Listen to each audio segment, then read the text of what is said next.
that stuff, there's no deal. Have they offered to reopen? How are you going to? You said you want to get the enriched uranium. How are you going to get the enriched uranium? Are you going to? It's very easy. If we have a deal with them, we're going down and we'll take it ourselves. Can I ask you, the Treasury lifted sanctions on Iranian oil that was out to sea. You criticized President Obama for giving Iran $1.7 billion. Well, I just want to have as much oil in the system as possible. And we don't even know if Iran gets that money. Frankly, I think it's very hard for them to get it. But you have ships that are out there that are loaded up with oil. Rather than keep it there, I would rather see it go to the system. Any small amount of money that Iran gets is not going to have any difference in this war. But I want to have the system be lubricated. Even $14 billion, you don't think helps them? Where's the $14 billion? Because the inflated price, they get $14 billion from the. I don't think they're getting the money. I could tell you, when this is all over, I will tell you who's getting the money. Mr. President, the Marines from California, given that it'll take them weeks to arrive, is the intention to police the strait or take cars? What are you talking about? Well, it's been reported that there are Marines that left California, left San Diego last week, at the end of the week. Why are they headed there now? Well, let me ask you this. If you were in my position and I asked you that question, do you really believe I'd give you that? It's a crazy question. Mr. President, we don't talk about strategy. Yeah? Another young woman was killed by an illegal immigrant that was let in under the Biden administration. Let in by Biden. Do you have a message for her family? It's devastating. These people were let in by Biden. We're getting them out. We're getting them out fast. That's why ICE is so important. They're doing such a good job. This animal, I saw the whole thing last night. They gave me a briefing. Came in through Joe Biden with his open door policy and his border czar, Kamala, who never saw the border. Never made one phone call. All the ICE people, you see, they all know me. Everyone knows me. They like me. I speak to them all the time. Didn't make one phone call during 4 years. She was the border czar to anybody on the border. Never went there. This person came in through the open door policy of Joe Biden, and we have others. We're taking them out by the tens of thousands. We're doing a great job, but it's a shame. They've hurt our country. Just remember this. Joe Biden and that gang of radical left lunatics, some very smart, but radical left and bad ideology, sick people. These people have hurt our country very badly. Are we directly talking with Iran? Hitting those Iranian power plants. How is that different from what Russia has been doing in Ukraine by hitting Ukrainian power plants? Well, I think it's a lot different. And if you look at the nuclear weapons that they wanted to have, that they wanted to possess, a lot of things are different. I'm not a fan of what Russia's doing either, just so you understand. All right? But it's a lot different. You're talking about a country that has been evil for 47 years. They've been horrible. Death all over the world, not just us. Look at the way they attacked unexpectedly all of those countries surrounding them. It was not supposed to be. Nobody was even thinking about it. But they wanted to take over the Middle East, and they wanted to knock out Israel permanently. And if they had a nuclear weapon, they would have been able to do that. Are we the president talking to Iran? Mr. President, do you know whether Joe Kent was leaking? Look, I'm not a fan of the guy.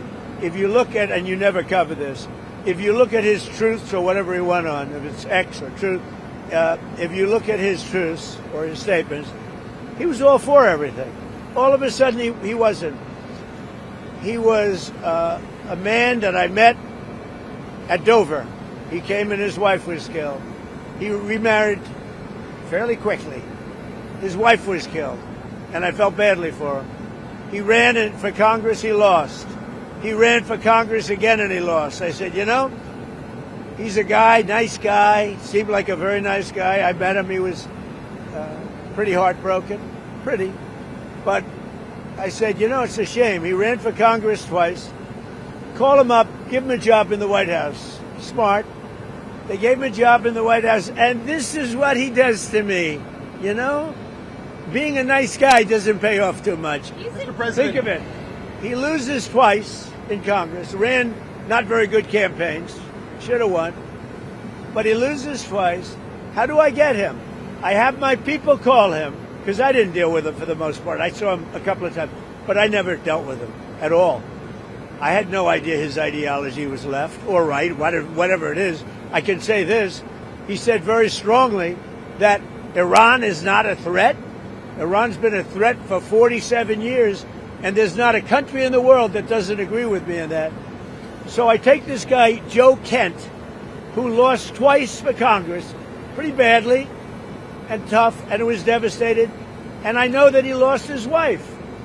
So instead of letting him live out his life, I brilliantly have my people call him and offer him a job in security, essentially, in the White House. And what does he do? He goes out and he says that Iran is not a threat to get publicity. Now, he probably signed up with CNN, or maybe signed up with your division of Newsmax, I don't know, but probably signed up with CNN or somebody. But if you look at his tweets, X's or Truths, whatever he uses, I don't know because I don't follow him, what he said is 100% he agrees with me. All of a sudden he leaves. I never knew he had a problem. Now, I hear they're looking at him for leaking. That's possible. But just so you understand, just to put it to rest, he lost twice badly. He also lost his wife. He's remarried since. He lost his wife. I felt badly for him. So I told my people, reach out to him, give him a job at the White House. This is the thanks I get. Any other questions? He said Iran was not an imminent threat, that's what the intelligence showed. I think it was an imminent threat. I think that Iran, if we didn't bomb them with the B-2 bombers, now that set them back, but if we didn't hit them with the B-2 bombers, they would have had a nuclear weapon within 2 weeks to a month. And if they had a nuclear weapon, they would have used it as soon as they got it. If you obliterated their nuclear sites last summer with your strikes, then how can you argue it was an imminent threat now? Oh, we hit them so hard, we obliterated them. But that doesn't mean with the right equipment, you can't dig down and go get it. We don't want that, and we won't have that.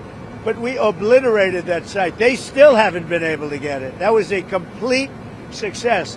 But if it wasn't, they would have had, if we didn't hit them, if we didn't use the B-2 bombers, which are unbelievable. We just ordered 22 more of them, modern version, by the way, super modern version.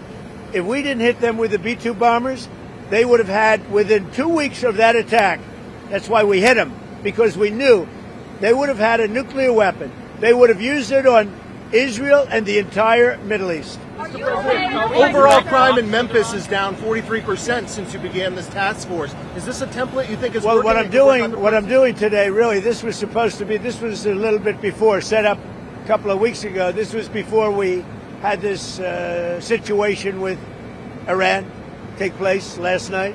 And by the way, they're just not communicating. When they say, I'm sure they don't mean that. When somebody says, oh, I didn't know you were talking. We were talking last night, and I'm sure they have a lack of communication, which is appropriate considering we blew up, in addition to their Navy, Air Force, every division, their radar. We also blew up all of their anti-aircraft and communication. So they have no telecommunications. So there is a lack of, I would imagine, a lack of coordination. If you're worried about the miscommunication. Well, we think all we can do is think, look, we have numerous leader groups. They've all been killed. Very dangerous position. Khomeini was killed. Khomeini's son is unavailable. Nobody knows what happened to him. I can say they haven't seen him there either. Something is going on with him. But regardless, I don't consider him really the leader. But they do have some leaders left because we blew up group number 1, group number 2, a lot of group number 3. But we think we have people that are very representative of the country and will do a good job in representing. Elon Musk has offered to pay TSA workers during this DHS shutdown. Is this something that you've been speaking to him about? Yeah, I'd love it. I think it's great. Let him do that. And I want to thank ICE because they stepped in so strongly. They'll do great. And if that's not enough, I'll bring in the National Guard. We're not going to have the Democrats destroy our country. These people are the most destructive, sick people, the Democrats. They want, and they're fighting for this. They're fighting for men and women's sports. They're fighting for transgender for everybody. Everybody go out, get your kid a nice operation, and change the sex of your kid. They're fighting for, think of it. They don't want you to do voter ID. You walk into a booth. In California, if a person who's doing voting, an official, asks you for identification, they're subject to being arrested. What's wrong with this country? So we're fighting it hard. And I think they should, because the Democrats are being blamed for the shutdown, and it's their fault, and they're getting killed. That's why when I announced yesterday about ICE, the Democrats called. We want to settle. We want to settle. And I told the people, don't settle. Don't settle. Because we have something bigger. Only settle if you get the Save America Act, voter ID, and so important, proof of citizenship, etc. Thank you very much. Whose idea was that to put ICE at the airport? We're dealing really... Whose idea was it? Mine. That was mine. And can I ask you said That was like the paperclip. You know the story of the paperclip? 182 years ago, a man discovered the paperclip. It was so simple. And everybody that looked at it say, why didn't I think of that? ICE was my idea. I called, first person I called was Tom Homan. I said, what do you think? He said, I think it's great.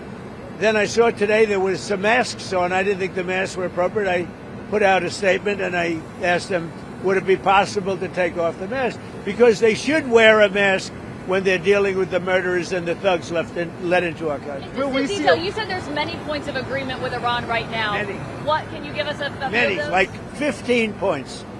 15 points. Iran has said yes. Well, they're not going to have a nuclear weapon. That's number one. That's number 1, 2, and 3. They will never have a nuclear weapon. Said yes to that? They've agreed to that. Will we see illegal migrant arrests at airports, sir? Arrests? Will we see ICE arresting illegal migrants at airports? Yeah, that's. Are we talking That's about- why the Democrats are going crazy, because they've allowed, by what they did, and hold up, we put ICE, who are a very high level. I mean, they really are a high level group of people, and they love it because they're able to now arrest illegals as they come into the country. That's very fertile territory. But that's not why they're there. They're really there to help. Are we talking to Iran directly? To no enrichment whatsoever, even for medical purposes, civilian purposes? They have. Thank you. What about the Strait of Hormuz? Who's going to be in control of That'll that? be opened very soon if this works. How soon? And who's in Immediately. control of it? Will Immediately. Iran still be able to control the flow of oil? Be jointly controlled. By who? Maybe me. Maybe me. You want the United States to be in Me control and of the Strait of Ayatollah, Hormuz? whoever the Ayatollah is, whoever the next Ayatollah. Look, and there'll also be a form of a very serious form of a regime change. Now, in all fairness, everybody's been killed from the regime. They're really starting off. There's automatically a regime change. But we're dealing with some people that I find to be very reasonable, very solid. The people within know who they are. They're very respected. And maybe one of them will be exactly what we're looking for. Look at Venezuela, how well that's working out. We are doing so well in Venezuela with oil and with the relationship between the president-elect and us. And maybe we find somebody like that in Iran. Are you considering any more options to lower the price of oil while these talks? The price of oil will drop like a rock as soon as a deal is done. I guess it already is today. No, we have a very serious chance of making a deal. That doesn't guarantee anything. I'm not guaranteeing anything. I'm not going to come out here in a week or 2 weeks and have you all say, oh, you said. I didn't say anything. All I'm saying is we are in the throes of a real possibility of making a deal. And I think if I were a betting man, I'd bet for it. But again, I'm not guaranteeing anything. They want to make a deal very badly. Thank you. What changes would you like to see in DHS under Mark Wayne Mullen? Well, he's going to be fantastic. He'll make his own change. He's already given me a list of people he wants to bring. He's a fantastic guy. I think he's just the right guy. You all know him. He's a very open, smart guy, very successful actually in business, which people don't know. And he's a friend of mine. I think Mark Wayne is going to be fantastic. Thank you. Are these Thank direct you. talks to Are you Iran? president on the plane crash that happened Terrible. there last week? They made a mistake. It's a dangerous business. That's terrible. Thank you.